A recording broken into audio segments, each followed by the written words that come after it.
पारण का दिन था और कुछ फल भी लाना था, सब्जी वगैरह लाना था। वो लोग 2-3 बीट में षड्यंत्र बना के खड़े थे। चंद्रभास और मुमताज़ अहमद अपने पूरा बल के साथ, मुमताज़ अहमद ने गोली चला दिया सीना पर। सीना पर गोली चलाया जाता है जाने मारने के नियत से।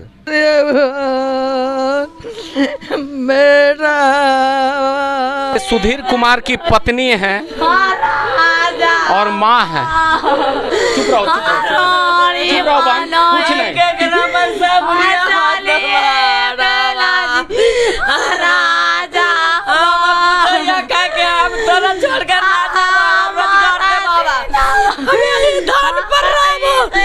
तीन गो बेटे समाज से 4 गो समाजिया, हम भीख मांगे रोड पर, हम भीख मांगला पर हमरा मिला। 3 गो बेटी कुमार ना जेबो, हम तोरे भी राब, हम दूसरा शादी नहीं करेंगे। हमार नौकरी चाहिए, पुतू के हमार नौकरी चाहिए। इस गांव का नाम कोर्थू है और जानते हैं मुख्यमंत्री जी, हमें रिपोर्टिंग करते हुए खुद मेरे देह गनगना रहे हैं। क्या इस गांव में किनसे क्या सवाल करें, किनसे क्या जवाब मांगे, हमें खुद समझ में नहीं आता है। लेकिन आपकी प्रशासन, जिसको साइको कहा जाता है, सिर्फ उस बच्चे का गुनाह इतना ही था कि वो अपनी माँ से कहकर घर से बाजार इसलिए निकला था कि माँ आते हैं, कुछ सब्जी हरा लेके आते हैं और सब्जी बनाना और गरम गरम खाएंगे माँ।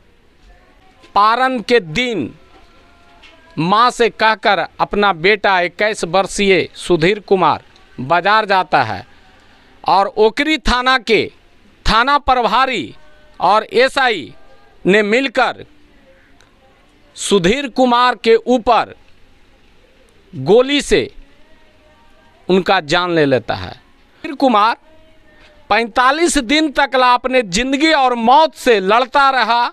एक पिता होने के नाते एक पिता ने उस बच्चे को बचाते रहे, लेकिन भगवान को नामंजूर गुजरा और 45 दिन के बाद भगवान को प्यारे हो गए। छोड़ के क्या चले गए, उस पिता को दर्द छोड़ के चले गए, उस माँ के यादों छोड़े चले गए, उस पत्नी की यादें छोड़ के चले गए। मैं सारे विषयों पर आज चर्चा करने के लिए, ग्राउंड जीरो रिपोर्ट करने के लिए मैं कोर्थू गांव आ चुका हूं और हम उनसे सवाल करेंगे। अभी हमारे साथ उनके पिताजी हैं, उनसे हम जानने का कोशिश करेंगे क्या घटना घटी थी। जहानाबाद के एसपी साहब, हमारे साथ जो शख्स खड़ा है इनको पहचान लीजिए। ये वही शख्स हैं जो 21 वर्षीय अपने पुत्र को अपने हाथों से 4 दिन पहले चिता सजा के आए हैं और दर्द भरी आंखों से आज ब्याह करेंगे और आपसे सवाल आंखों में डालकर पूछेंगे कि हमारा बेटा का गुनाह क्या था एसपी साहब, जो हमें इस दहलीज पर खड़ा कर दिए थे। क्या घटना घटा था भैया आपके बच्चा के साथ? घटना तो यही है कि जो छठ पारण का दिन था, उसी बीच वो बंधुओं बाजार जा रहा था। माँ ने उसको कुछ लाने के लिए बिठाया और किसी के यहाँ पारण था तो प्रसाद देना भी था और कुछ फल भी लाना था, सब्जी वगैरह लाना था। वो जैसे ही मोदागंज से चला और बंधुगंज के समीप एक अनंतपुर गांव है, वहाँ ये लोग चेक कर रहे थे वाहन। वो लोग 2-3 बीट में षड्यंत्र बना के खड़े थे। कौन कौन थे? चंद्रभास और मुमताज़ अहमद अपने पूरा बल के साथ। जैसे दरोगा, हाँ, एसआई जो वहाँ थाना प्रभारी चंद्रभास, अच्छा, और मुमताज़ एसआई। तो जैसे ही अनंतपुर समीप में पहुंचा तो कुछ लोग पीछे थे, उससे वो निकल गया, वाहन तेज में था और उसके बाद जैसे ही वहाँ पहुँचा तो वो लोग मुमताज़ अहमद ने गोली चला दिया सीना पर, सिर्फ मारने के, जान मारने के नियत से, क्योंकि सीना पर गोली चलाया जाता है जाने मारने के नियत से। क्या आपके बच्चा से कोई पुरानी दुश्मनी थी? कोई पुरानी दुश्मनी नहीं। फिर क्यों गोली चला दिया आपके बच्चे पर?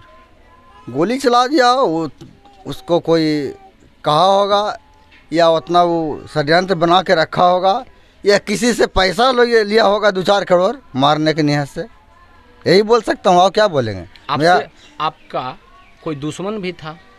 दुश्मन तो मेरा कोई नहीं है, दुश्मन मेरा कोई नहीं। ऐसे झूठ बोलने को मेरा दुश्मन कोई है, और न कुछ पढ़ने लिखने वाला लड़का था। वो 2-3 बार पहले भी गोली चला दिया था जनता पर, लेकिन बच गया था। लेकिन इस बार तो सटा के गोली मारा है, ऐसा सीना पर चलाया कि जान, वहाँ बच ही नहीं सकता है आदमी। डॉक्टर हमको बताया कि जितना भी पैसा लगा लीजिए, लेकिन अगर बच भी जाएगा ये तो 6 महीने से ज़्यादा नहीं बचेगा।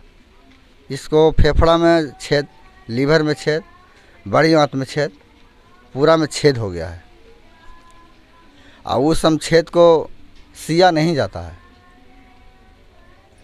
अभी दवा से अगर सूखेगा तो सूखेगा, न सूखेगा तो कोई उपाय इसका नहीं। बोल दिया था पहले ही, लेकिन मैं भी कहा कि जब तक सांस चलता है, जब जितना भी पैसा लगे, मैं इसको सांस मैंने लेके घर नहीं जाऊंगा। यहाँ जितना इलाज कीजिए, अगर ठीक होगा तो ठीक होगा, नहीं होगा तो फिर भगवान है। इसी भी आज तक तो मेरा बच्चा 12/5 को इस दुनिया से चला गया, और प्रशासन अभी तक उस पर 302 मुदाले उसको नहीं बना पाया है। 302 अभी तक दफा नहीं लगा? नहीं लगा है। क्या कह रहे हैं? कह रहे हैं, मैं पूछा इंस्पेक्टर साहब तो मैं चिट्ठी दिया हूँ, लेकिन चिट्ठी देने से नहीं ना होगा, वहाँ जाके 302 का उसको मुदाले बना के भेजने से न होगा। यहाँ से भेजेगा तब ना कोर्ट जानेगा। कोर्ट को पता थोड़े रहता है कि कौन मर गया, कौन बच रहा है, कौन क्या हुआ। लेकिन थाने वाले को लापरवाही है, या गोल मटोर करना चाहता है, या क्या करना चाहता है। अभी तक 302 का मुदाले नहीं बनाया है। क्या आपके बच्चा जो थे, कितने बच्चे आपके हैं? एक ही बच्चा था, 3 बच्ची है। ये सबसे छोट था? नहीं, सबसे बड़ा था। सबसे बड़ा बच्चा? उसका शादी पिछले साल ही 12 तारीख को हुआ था, 12/5 को। माने 1 साल हुआ था? हाँ, 1 साल उसी दिन उसका शादी का सालगिरह। हाँ, सालगिरह था।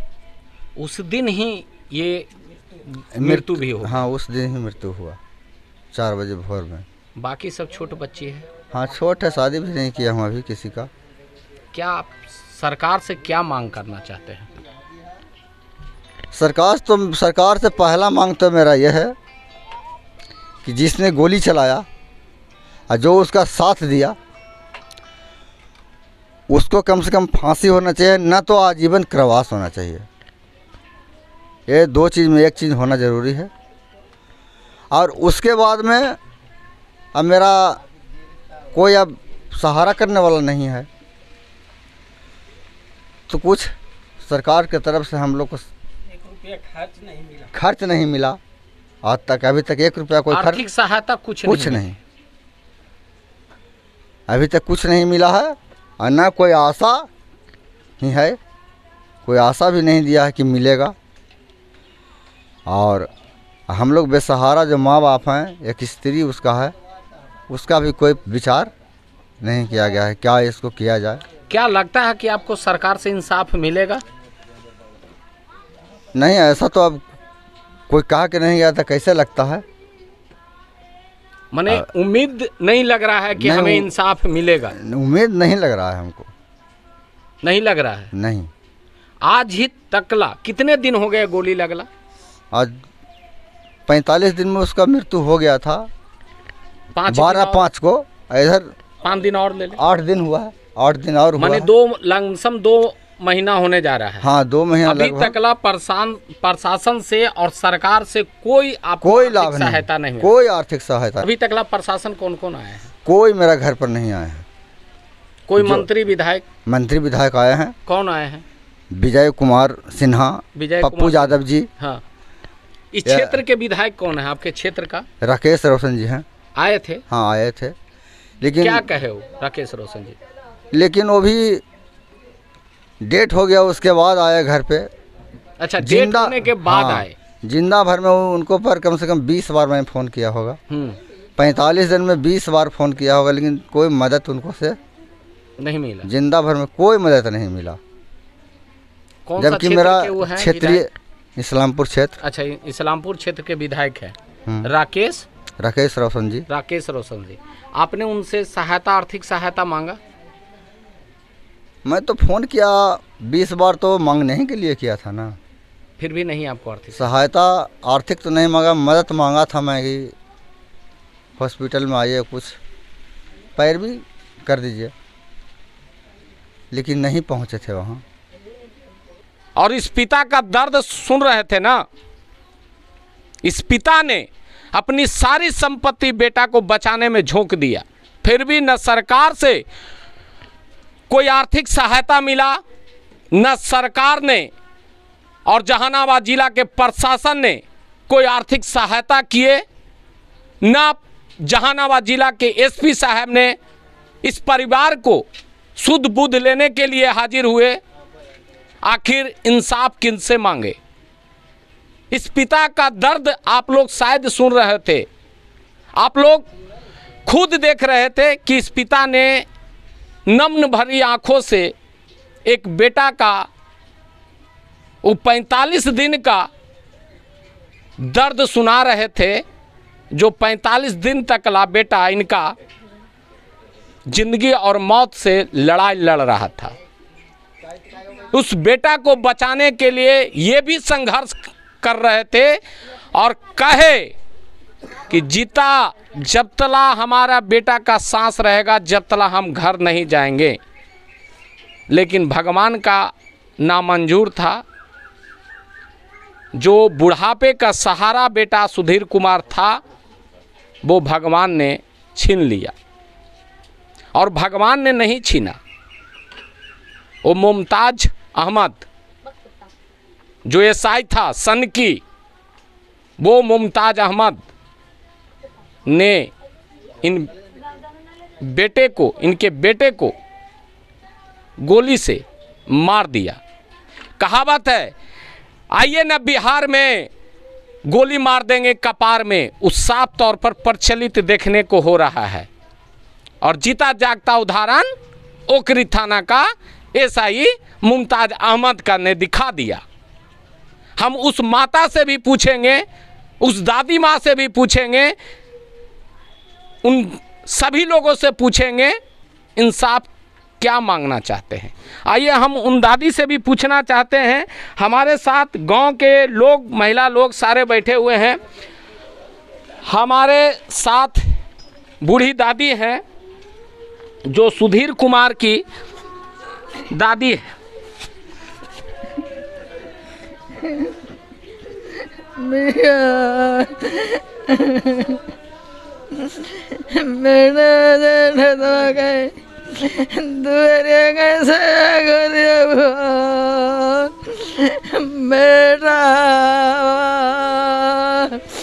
चुप रहिए दादी, चुप रहिए। इंसाफ जरूर मिलेगा, आपका भी इंसाफ मिलेगा। हमारा दीना बेटा वानी माता बेटा के दिना क्या इनसे पूछे, इस बूढ़ी दादी से क्या पूछे जो खुद असमर्थ हैं और अपने पोते की सदमे में इस प्रकार से डूब चुके हैं। यहाँ पर जितने लोग हैं सबके आंख में बस आंसू ही आंसू है। हमारे साथ बगल में दादी लोग भी बैठे हुए हैं, सबके आंखों में नम्न भरी आंखों में आंसू ही आंसू है। इस दादी को अगर थोड़ा सा भी दर्द होगा तो नीतीश कुमार जी इस बूढ़ी दादी का भी बुढ़ापे का सहारा जो पोता था आज इस दुनिया में नहीं है और छोड़ के चला गया 21 साल का याद। और घर का चिराग जो था वो एक ही सुधीर कुमार था। हम उस घर में माँ है उस घर का और उनकी पत्नी, हमें खुद जाने में हिम्मत नहीं है कि क्या हम उस माँ से जाके पूछे और क्या उस पत्नी से पूछे, लेकिन हमें इंसाफ दिलाने के लिए उस पत्नी से भी हमें जवाब लेना ही पड़ेगा, क्योंकि जो खेलता हुआ उम्र था, इस समय अभी जो उम्र था, उसे क्या पता था कि हम इसी उम्र में विधवा भी बन के रहेंगे। शादी के सालगिरह के दिन लोग अपने शादी का एंजॉय करते थे, लेकिन आज उसी दिन शादी का पूरा 1 साल होने के बाद सुधीर कुमार सारे लोगों को छोड़कर भगवान के प्यारे हो गए। आइए हम उनसे, उनके माँ से भी जानने का कोशिश करते हैं।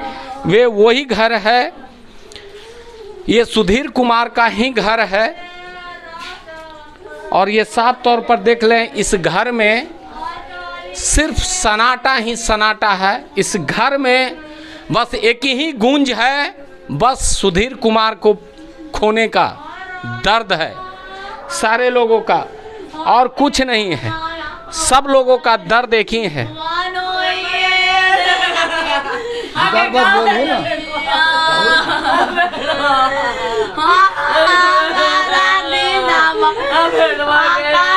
ये सुधीर कुमार की पत्नी है और माँ है, साफ तौर पर देख सकते हैं।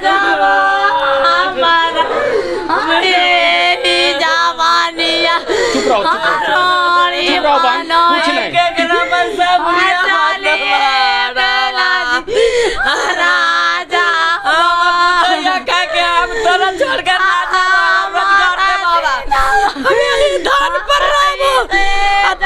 बेटे समाज से 4 गो समाजिया, हम भीख मांगे रोड पर, हम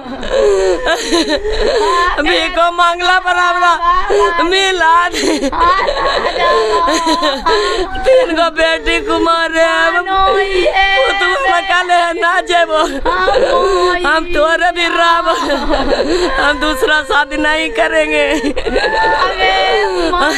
तो यही इंटर ऐसे खाली कॉमेडी बनाए। क्या मांग करना चाहते हैं? हमार नौकरी चाहिए, पुतू के हमार नौकरी चाहिए। सरकार कोई आपसे मिलने आया? सरकार तो बड़ी कुछ आयल खिने, बड़ी कुछ कह लिए। हमार 3 गो बेटी है, बुढ़वा बढ़िया सब थाक के रोड पर भीखो मांगला पर तो ना मिला।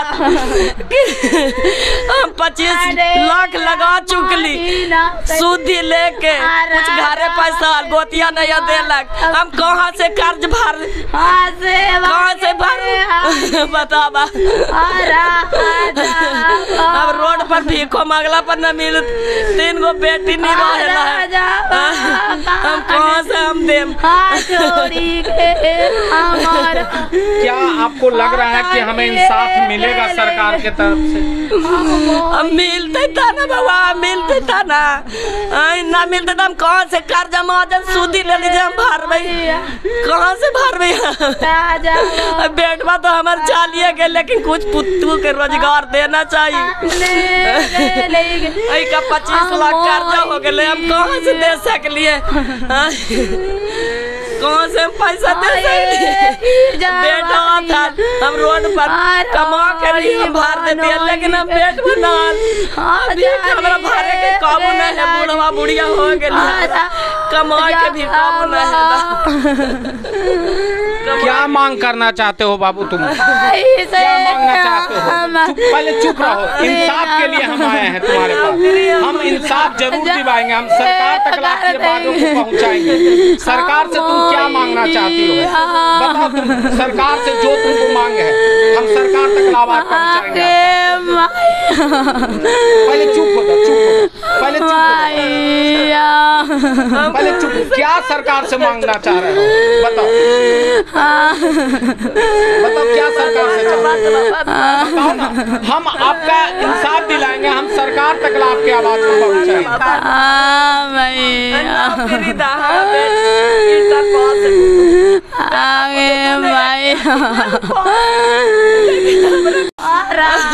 हमारा बेटा कहाँ से लावा है बाबा? कहाँ से हमारा बेटा लाई आगे भैया? हम बेटवा कहाँ से लाई रहे भैया? अगर हमारा हिम्मत बना है बापा, आप लोग चुप हो जाइए, आप लोग चुप हो जाइए। दीदी आपका इंसाफ हम दिलवाएंगे, हम लड़ेंगे सरकार से, आपका इंसाफ दिलवाएंगे। आप लोग चुप हो जाइए, हम लड़ेंगे आपके लिए। हमारा बर्दाश्त ना हो बेटा। हम समझ रहे हैं आपका इससे बड़ा दर्द नहीं होगा, लेकिन हम आपके लिए लड़ेंगे, इंसाफ दिलाएंगे। आप लोग चुप हो जाइए, चुप हो जाओ, भाई समझ के चुप हो जाओ। बोल रहे हैं भाई समझ जाओ, चुप हो जाओ, चुप हो जाओ। हमारा गोलिया मोरी के राजा वक पराना दिए दे लके हमैया मार मारो मारिया दे मार होला तो का के मार मारो मारिया दे बेटवा हमर साबी जोर दे के गेलो सब थाना पुलिस ते हड़ा गोसी थाना जेत ना आइलो जे सब से हमर बेटा ई जोर दे। जहानाबाद के एसपी साहब और डीजीपी साहब भट्टी साहब, देख लीजिए आपके प्रशासन क्या कर रहे हैं। आपने लाइन ऑर्डर की बात करता है, लाइन ऑर्डर में इस प्रकार से लाइन ऑर्डर को पालन किया गया कि किसी का घर का चिराग बुझा दिया और किसी का सुहाग छीन लिया, किसी के हाथ पर बांधने वाले कलाई का राखी छीन लिया, तो किसी का बुढ़ापे का सहारा बनने वाला बेटा अपने बाप को छोड़कर सदा के लिए इस दुनिया से चला गया है। मैं धीरज कुमार, आप तक सच न्यूज।